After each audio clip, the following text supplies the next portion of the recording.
Je sais même pas quoi vous dire les amis, je suis désolé hein. Je sais même pas quoi vous dire. Ça fait 2 mois et demi que ces camps n'ont jamais été servis en vivre. Ils sont irresponsables et je crois qu'ils sont convaincus qu'ils sont irresponsables. Parce qu'avoir les effets de leur gouvernance, c'est de la totale irresponsabilité. Mais toi, ici, tu te sens en sécurité? Non. Non? Je suis triste, stressée vraiment. Très stressée. C'est chaud. C'est méga impressionnant. Quand je vais imaginer le jour où il était mort, qui tombe ici devant tes yeux, ça choque la tête. On est clairement dans une ville où il y a un conflit autour et là il y a un cessez-le-feu au moment où je vous parle. Attends 2 secondes. Ah, sorry. My friend. Et du coup, t'as blessé, tué des gens? Oui. Les amis, j'espère que vous allez bien. On est très content de vous présenter cette nouvelle vidéo. On a décidé de partir à plus de 9000 km d'ici, en République démocratique du Congo. Souvent, en parlant de ce pays, la RDC, on pense surtout à Kinshasa, ses artistes, sa culture, ou encore à cet art qu'est la sapologie. Mais nous, on a décidé de s'intéresser à une autre région. On s'est rendu ici, à l'est du pays, à Goma, dans le Nord Kivu. Depuis plus de 20 ans, cette zone est malheureusement surtout connue pour ses conflits armés. Des guerres opposant l'armée congolaise, qu'on appelle aussi le FARDC, avec différents groupes rebelles. Mais dans ce reportage, les amis, on ne parlera pas que de ça. On a rencontré 3 jeunes, 3 façons totalement différentes de vivre la situation du Kivu. Mais avant de les entendre, il faut que vous compreniez le contexte actuel. Depuis l'année dernière, c'est un ancien groupe armé qui est réapparu et qui terrorise la population, le M23. Alors, c'est assez difficile de comprendre ce qui a créé cette nouvelle guerre. Certains parlent de problèmes ethniques, d'autres politiques, et certains affirment que le M23 est juste là pour piller les ressources telles que l'or, le diamant ou le coltan. Mais en tout cas, à cause des combats, des centaines de milliers de personnes ont dû fuir leur territoire pour se réfugier à Goma, dans des camps de déplacés improvisés.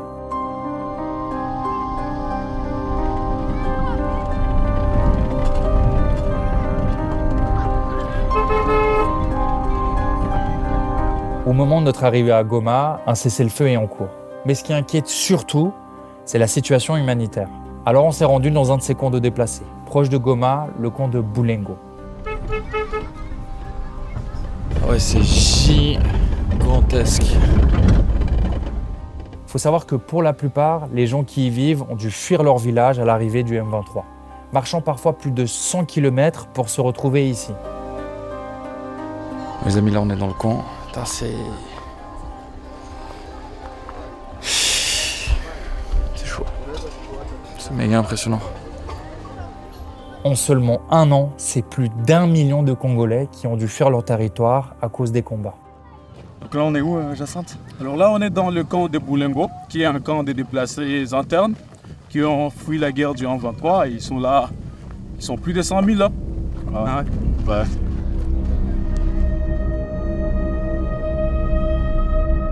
Lui, c'est Jacinthe, un étudiant de 23 ans. Tout au long de ce reportage, il va nous aider à comprendre la situation et nous donner son regard sur sa région, le Nord Kivu. Aujourd'hui à Bulengo, il vient avec son association Agir RDC pour apporter de l'aide aux enfants déplacés. Et tu viens souvent ici du coup? Moi, je viens souvent ici. Souvent, chaque matin, je suis là avec des amis bénévoles avec qui on prépare de la bouillie pour les enfants et on fait des activités d'éducation informelle avec eux, bien sûr. Pour nous, et ça dès notre arrivée, c'est l'occasion de découvrir les conséquences directes de tous ces conflits dans le Nord Kivu. Comment tu pourrais me résumer la vie dans ces camps? Une vie très précaire.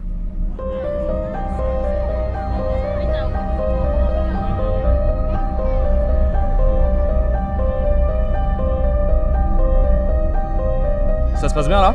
Ouais, jusque-là, ça se passe comme prévu, mais comme d'habitude, beaucoup d'enfants. C'est qui ces gens? Ce sont des Congolais, ce sont des déplacés internes qui viennent de leur village, qui fuient cette guerre d'agression et qui ont besoin de retrouver un point de stabilité pour survivre. Et comment toi, Jacinthe, tu te sens au moment où tu es dans ces camps? Il y a un double sentiment. D'abord, un sentiment d'impuissance. Chaque fois, on distribue la bouillie et jamais on donne à tout le monde. Jamais.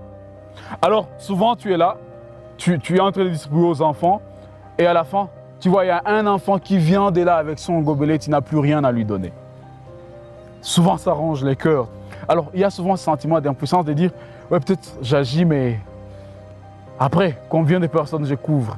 Ça énerve, ça révolte, mais très souvent, devant les faits, devant les drames, on craque, on craque. Il y a beaucoup de monde. Je compte 1, 2, 3, 4 casseroles de bouillie. Ouais, je pense pas que tout le monde aura de la bouillie aujourd'hui. Je me souviens quand Jacinthe il disait que parfois il était démuni. Et c'est exactement ce que je ressens là actuellement. Je sais même pas quoi vous dire les amis, je suis désolé hein. Je sais même pas quoi vous dire.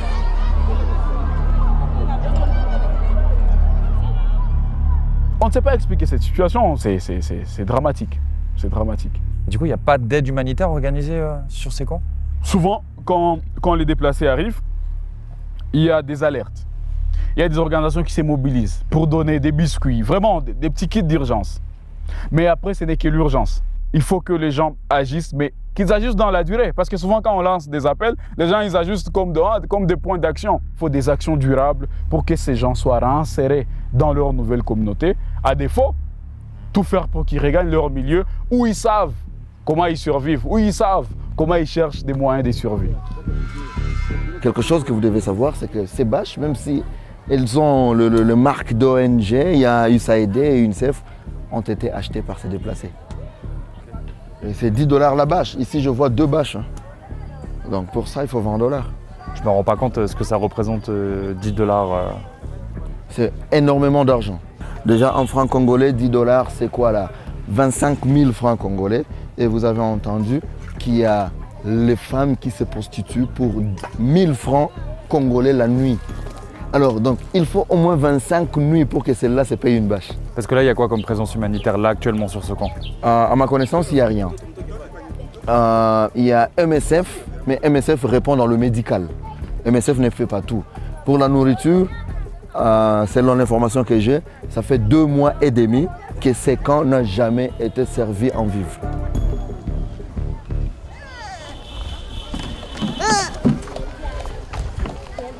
Les blancs? Tu fais la corde?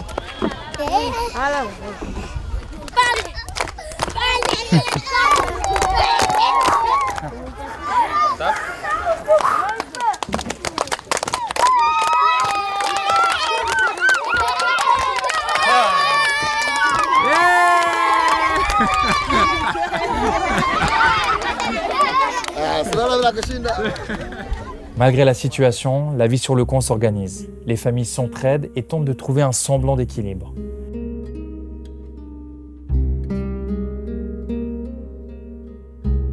À Boulingo, on a pu croiser des centaines de jeunes, dont Abia. On vient de rencontrer Abia, qui est assez timide, je pense. C'est sûr à 100% que c'est la première fois qu'elle fait une interview de sa vie. Vous arrivez déjà à capter et anticiper que ça va être un exercice pas facile pour elle. C'est ici. C'est ici? Oui. Ah ok. Et vous dormez là? Oui. Et vous dormez à combien là-dedans? 7. 7 personnes? Oui. C'est méga petit quoi. 7 personnes là-dedans, j'ai du mal à imaginer 7 personnes là-dedans quoi. C'est dingue.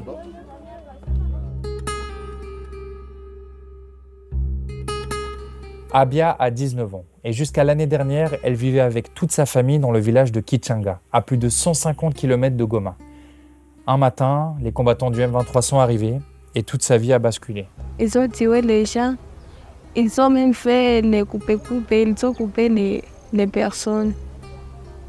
Ok. Oui. Et c'est qui ces bandits? Les M23. Ok. Et comment vous êtes arrivé ici? Tu te souviens combien de jours vous avez marché? 5 jours. 5 jours? Oui, dans les chemins, de marcher avec les pieds.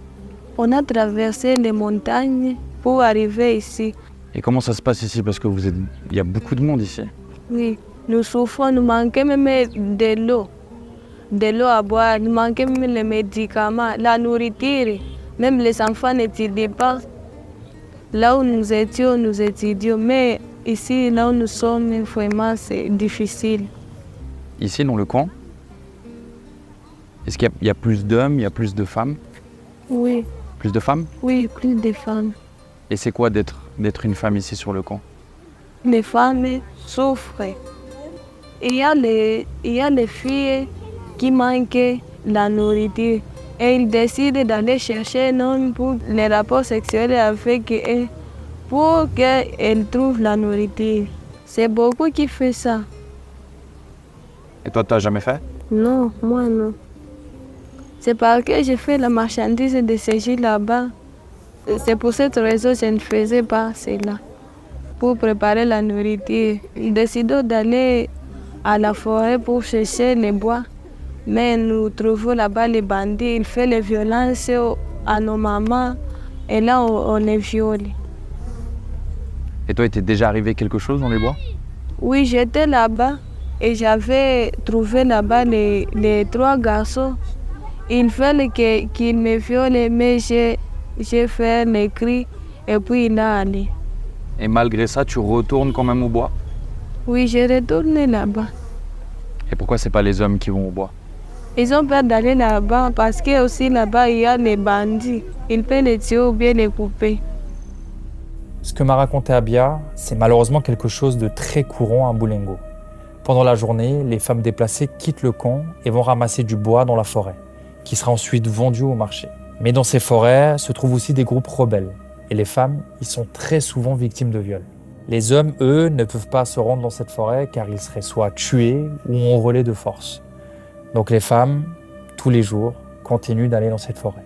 Sur ce camp, à une période, on recensait plus de 50 cas de viol par jour. Mais toi, ici, tu te sens en sécurité? Non. Non? Je suis triste, stressée vraiment. Très stressée. Tu aimerais rester ici ou retourner à Kinshasa? Là, à Kichanga, il y a les bandits. J'aimerais rester ici, mais à bonne santé. Et si à Kinshasa, il y a l'appel, les bandits, comme tu dis, partent, tu aimerais retourner là-bas ou rester ici? Je préfère de retourner à Kichanga parce que là-bas, j'ai fait mes études. J'ai fait la marchandise. Nous avons des champs des haricots, champs de maïs, champs de champignons. Mais ici, là où nous sommes, on manque la nourriture, on manque même les études, on manque même les médicaments. C'est pour cette raison que je préfère de retourner à Kichanga s'il y a la paix.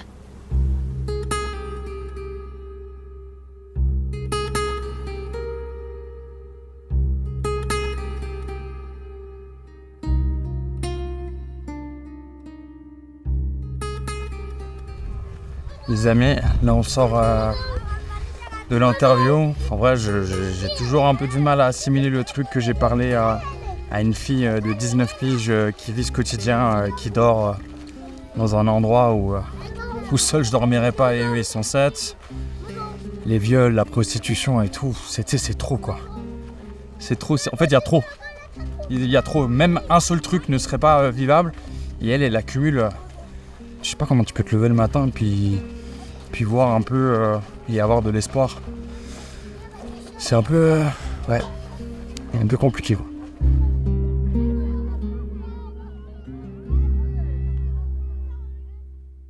Et c'est quoi la solution pour ces gens? C'est d'avoir un gouvernement responsable. Un gouvernement responsable. On a un gouvernement pratiquement irresponsable qui semble déconnecté de la réalité des populations. Ils sont irresponsables et je crois qu'ils sont convaincus qu'ils sont irresponsables. Parce qu'avoir les effets de leur gouvernance, c'est de la totale irresponsabilité. Avec autant de ressources qu'on a, et je parle aussi des ressources intellectuelles qu'on a, on ne devait pas avoir un pays qu'on a aujourd'hui.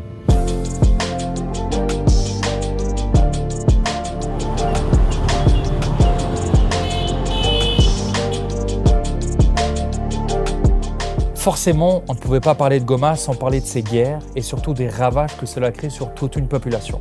Mais Goma, c'est loin d'être que ça. Il y a aussi des milliers de jeunes qui étudient, qui entreprennent et qui militent pour construire l'avenir du Nord Kivu. Et c'est cette partie de Goma que Jacinthe tenait absolument à nous montrer. Pendant toute une journée, il a voulu nous faire découvrir des endroits symboliques de la ville. Donc on l'a suivi. Et Jacinthe va réaliser un de mes rêves. C'est le premier truc que je voulais faire quand je suis arrivé ici. On va prendre un moto-taxi. Ça devrait bien se passer là. Ah, c'est ce que tu voulais faire? Bah oui, C'est bon? Hey chef, tu vas doucement hein.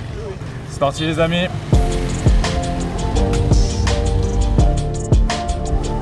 Là c'est bon, là je suis un vrai Congolais là. Là c'est bon, je suis intégré à 100% les amis. Bon, faut savoir qu'il y a genre 2 moyens de transport. Je dirais que le numéro 1 c'est les mototaxis. Et le numéro 2 c'est cette espèce de bus jaune où t'as plein de gens qui s'entassent les uns sur les autres. Ah, le gars il passe en moto à des endroits où je passerais même pas à pied quoi. Ça fait 30 ans que les caméras sont tournées sur les Kivu à cause de la guerre. Il y a bien sûr la guerre avec près de 10 millions de morts et ça doit attirer.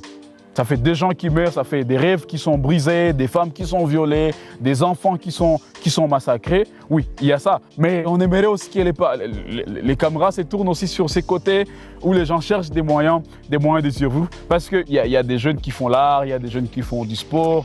C'est une ville lumière en fait. Il a perdu.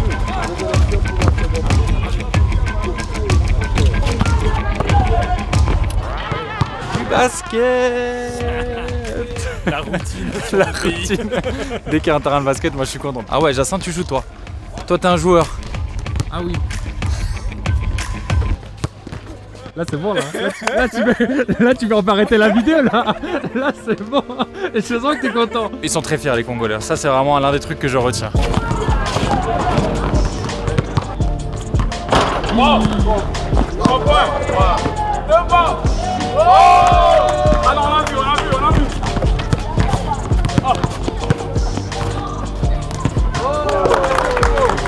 Je me fais ficelle mon vieux.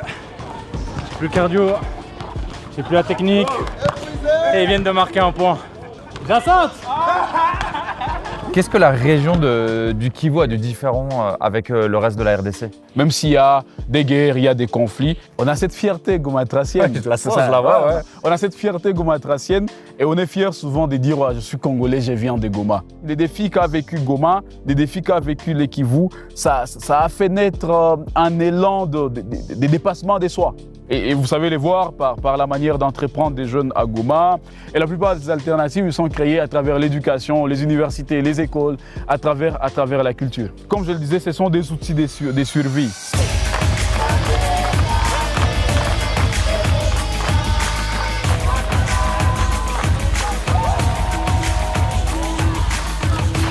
De la capoeira à Goma. Ça me rappelle le Brésil d'ailleurs, si vous n'avez pas vu l'épisode Mon pays sur le Brésil, je vous le mets juste là quelque part. N'hésitez pas à aller le check, frérot. J'aime trop cet endroit. Ouais, en fait, c'est un endroit très très vivant. Ouais. Comme vous le remarquez, déjà là, il y a les capoeiras. Là, ils sont en train de jouer avec les enfants en situation de rue. Ici, on les appelle les maïbobo. Ils vivent dans la rue, ils dorment dans la rue. Mais ça, au moins, c'est un laps de temps dans leur vie qui leur permet de reprendre la discipline, qu'elle soit de l'esprit ou du corps.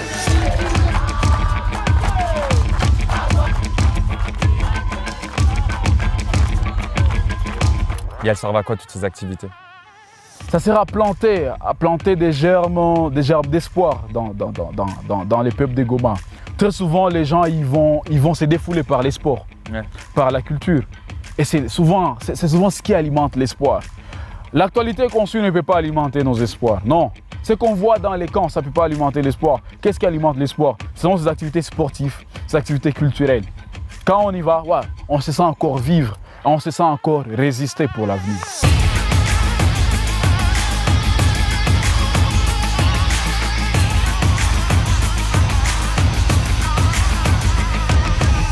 Bon, tu me dis si je vais dire une bêtise, mais j'ai l'impression que toi, ce qui alimente ton espoir, c'est le slam. L'islam. L'islam, c'est... Ça alimente trop mon espoir. Tu vois, t'as les yeux qui brillent, là, c'est bon. Mais oui, ça a une histoire. L'islam, c'est la poésie libérée, portée vers la voie publique. C'est la poésie transformée en un art populaire.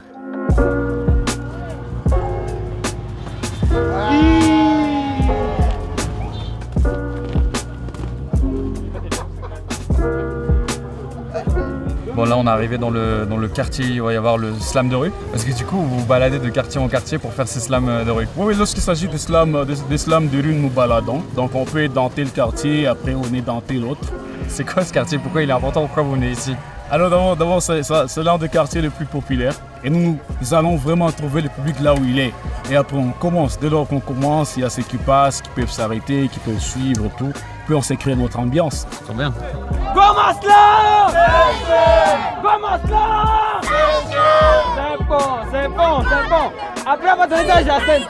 Jacinthe, avant, pour les filles. Nous sommes libres, égaux en dignité, mais nos égaux sont toujours en disparité. Égalité, dignité, fraternité, liberté, c'est quoi ces mots qui riment avec cruauté? Point de combat, point de rivage, point de clivage. Paniquez pas lorsque je me présente en guerrier dans mes pages. Moi, avec le collectif Goma Slam Session que j'ai rejoint, on initie presque tout le monde d'islam. Parce qu'après, maintenant, on a des activités d'islam à l'école. On descend dans des prisons pour mineurs, pour initier, parce qu'on sait que l'islam, c'est une arme contre la résignation, c'est une arme contre les replis sur soi.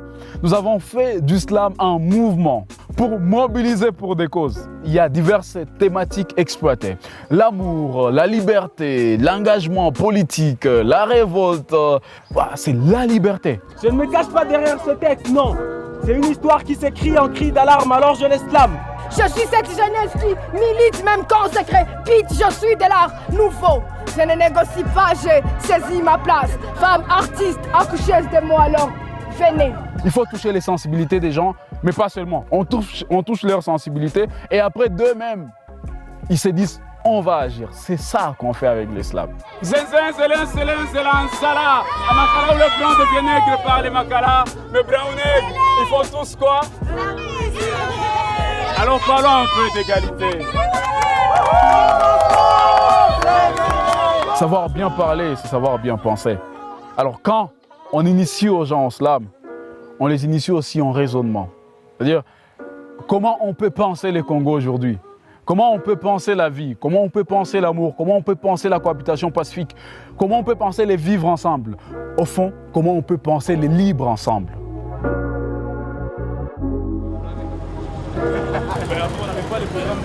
Ah ouais, ça sent bon de ouf. Tu manges pour 1000 francs. Pour 1000 francs. 1000 francs. Jacinthe, c'est quoi cet endroit alors? Ouais, là c'est un petit resto. Un petit resto. Un petit, hein. Ouais, c'est vraiment petit, mais ça aide beaucoup. Chaque fois la nuit, donc. Quand on revient même à 22h, Dan Nono est là. Dan Nono, son roi à 22h. Ah, va, n'est pas coulé un jour, n'est pas coulé. Je lui ai posé une question, il m'a totalement oublié. Ça se voit qu'il a la dalle. Ça se voit qu'il a la dalle. C'est chaud, c'est toujours chaud. C'est toujours chaud. Bon, Jafar, dis-moi la vérité. Si je goûte ça, mon ventre, il va réagir comment? Je sais pas, déjà, tu manges pas de ce genre de nourriture. C'est sûr que ton estomac n'est pas habitué, mais... Il y a trop de doutes, Ça veut dire que je vais avoir la diarrhée. Putain, les amis, c'est dingue, parce que là, on vient de se poser. On a parlé avec plein de gars, ils nous ont montré un peu des constructions. Et il y a un élément, je voulais quand même revenir avec vous. Je sais pas si vous avez vu, mais dans le groupe, il y avait un gars avec une grosse calache. Et ça, c'est un truc dont je vous ai pas parlé, mais vu qu'on est clairement dans une ville où il y a un conflit autour et là, il y a un cessez-le-feu au moment où je vous parle. Attends, 2 secondes. Ah, sorry. My friend. Yes. Yes. Félicitations, je vous félicite avec votre transmission d'informations.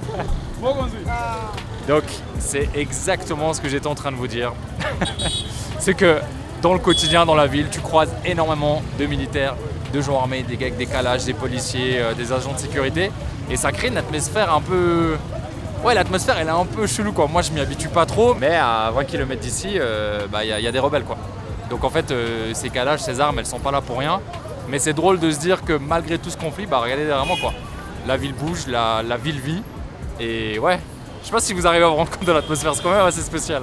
J'ai du mal à m'imaginer vivre et avoir un conflit à 10 km, 30 km de chez moi. Comment tu fais pour, tu vois?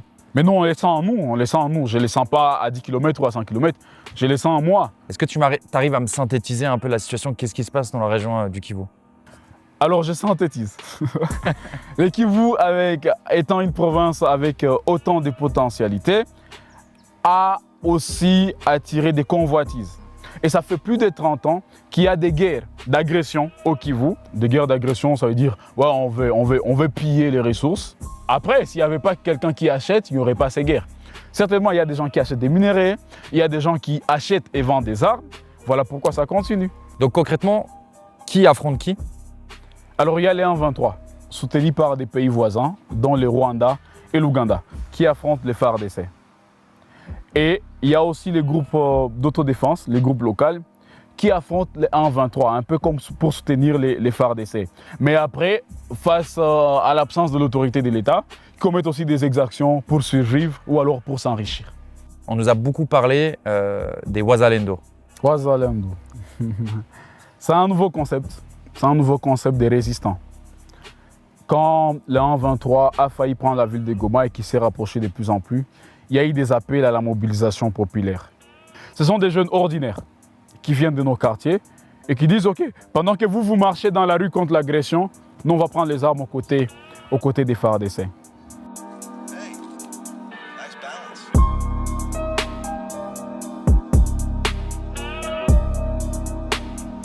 Là, on est en direction des quartiers nord, qui sont les quartiers un peu plus chauds de Goma, et on va parler à Dani.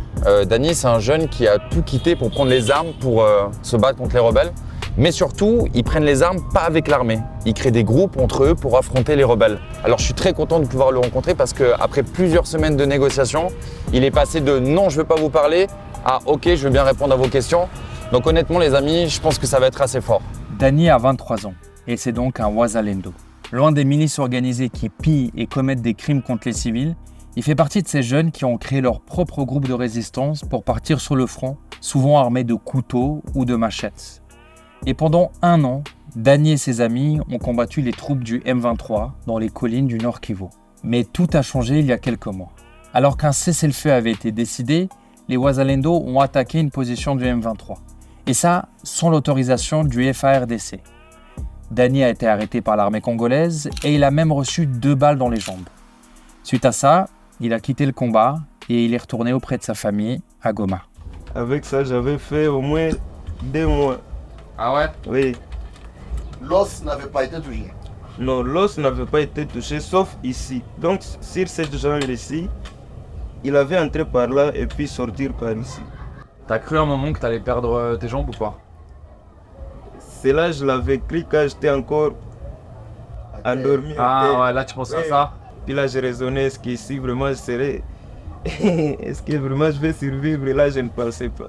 Vous allez voir les amis, Dani il parle de choses très graves mais toujours il sourit. toujours il rigole, il sourit. Oui, avec mes caractères là, donc c'est naturel. Avec les caractères, nous allons trouver tous en train de sourire et puis ça va encore marcher bien.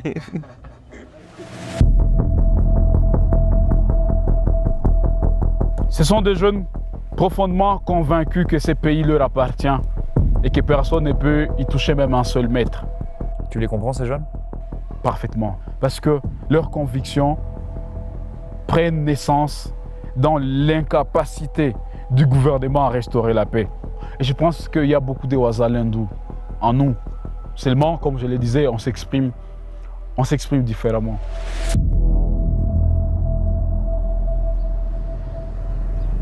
Ok, interview Dani, prise 2. Si on se rencontre aujourd'hui, c'est que t'as une histoire qui est assez particulière.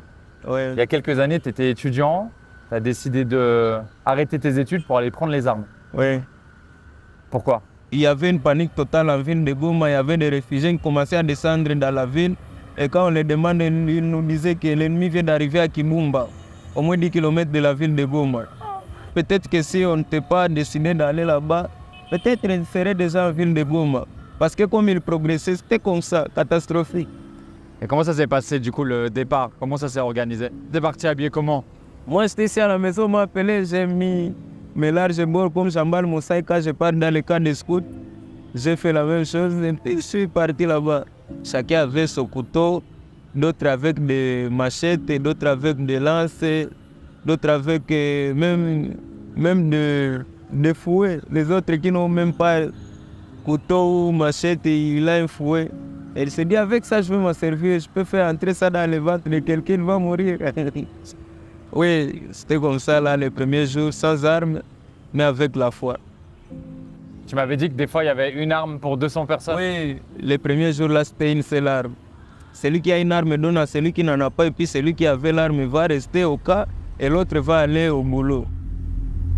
Et nous voici dans la résistance jusqu'au bout. Si nous sommes des patriotes, nous ne sommes pas des soldats, nous ne sommes pas un groupe armé, mais nous sommes des jeunes Congolais qui ont décidé de barrer la route pour l'ennemi, pour dire non à l'agression. En fait, pourquoi ils ne laissent pas l'armée agir? C'est un truc que j'ai du mal à comprendre. Moi, je vous ai parlé de l'absence de l'autorité de l'État, qui n'a pas su protéger les populations. Au fur des mois, les rebelles arrivent à conquérir des territoires. Et donc, quand les rebelles arrivent, ils terrorisent, ils installent un climat de terreur, ils pillent, et puis ils vident les terres. J'ai vu, moi, personnellement, j'ai vu des femmes qui ont été violées par 4 ou 5 hommes, 6 hommes, et ils la laissent partir. Pourquoi? C'est pour qu'elle aille raconter. Ce qu'elle a vécu.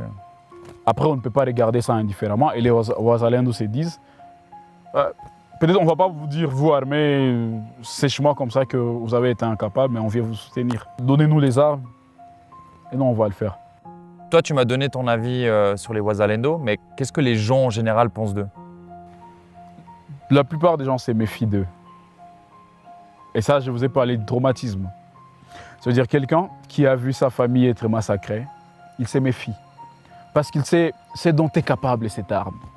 Ils savent que d'un moment à l'autre, l'arme peut se retourner contre telle personne. Et ça, ce sont les effets du traumatisme, ce sont les effets de l'histoire. Oui, mais la plupart, ils comprennent ce qu'ils font ou ils pensent que c'est pas la bonne solution? Ils comprennent, seulement ils se méfient. Et du coup, t'as blessé, tué des gens? Oui. Et ça te faisait quoi quand vous l'avez fait? Quand je l'ai fait, pour la première fois, donc je me demandais, là en fait j'ai tué quelqu'un. Et puis je commençais à méditer parce que je suis trop chrétien. Dans mon cœur et dans mes habitudes, je ne voulais pas vraiment tuer. Je ne voulais pas vraiment tuer. J'arrive devant quelqu'un, surtout quand c'est 0 mètre, quand on se bat avec des lances. Avec des lances, vous êtes à 0 mètre, il est là. Il fait entrer les lances même dans la tête et dans le ventre pour qu'il meure le plus tôt. Et puis quand moi j'arrive là, c'est difficile. C'est difficile de le faire dans la tête, en train de le voir comme ça. Je me dis, mais lui, il est là en train de demander pardon. Mais lui, depuis là où il a quitté jusqu'ici, là, j'ai tué combien de personnes? Là, j'essaie un peu d'imaginer. Je me dis, même s'il demande pardon, est-ce que quand je vais le laisser, il va me laisser aussi partir comme ça? Et puis avec toutes ces méditations-là, donc j'ai traîné pour tuer. Après la première fois, deuxième, troisième, c'est devenu habituel. Mais t'étais fier? Non, là, être fier, on ne peut pas être fier en train de tuer quelqu'un. Ça me perturbe parce que tu me dis ça et tu souris en même temps. Oui, on se force à sourire parce que si on se met à pleurer, si on se met à pleurer, ça va nous éveiller beaucoup de choses. Parce que surtout moi, quand je pleure là, il y a beaucoup de choses qui me viennent à tête. Je me souviens de tous ces drames-là. Et puis avec ça, je me souviens de mes amis avec qui j'ai déjà perdu dans cette temps de guerre. Puis avec ça, je me dis, je dois garder mon sourire et voir de l'avant. Mais ça t'arrive de pleurer? Ça m'arrive, surtout la nuit. Quand je commence à méditer ou bien je prends mon téléphone, je vois des photos avec les amis. Quand je vais imaginer le jour où il était mort, qui tombe ici devant tes yeux, ça choque la tête.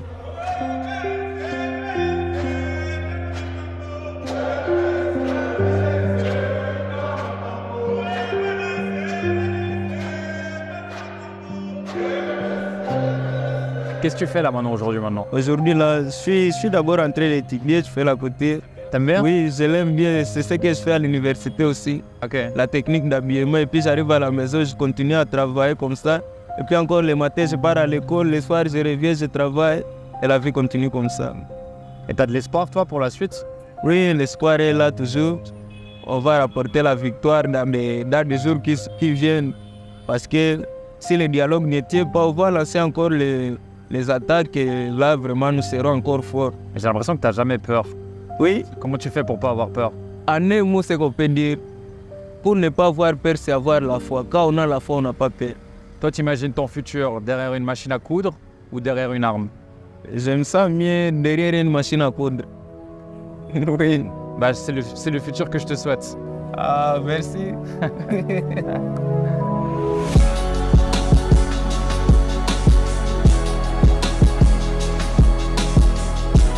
Dans tout ce qui existe dans ce pays, dans tout ce qui ne marche pas, au moins, l'espoir n'est pas mort. L'espoir n'est pas mort, mais seulement il faut qu'il sorte au-delà des idéaux. qu'il soit opérationnalisé. Comment on arrive à opérationnaliser cet espoir? Sinon, quand l'espoir mourra, je quitterai ce Congo. Est-ce que tu penses, Jacinthe, dans 10 ans, tu auras toujours le même discours, toujours la même ferveur? C'est mon combat aujourd'hui. Mon combat aujourd'hui, c'est pour que dans 10 ans, j'ai toujours les mêmes discours.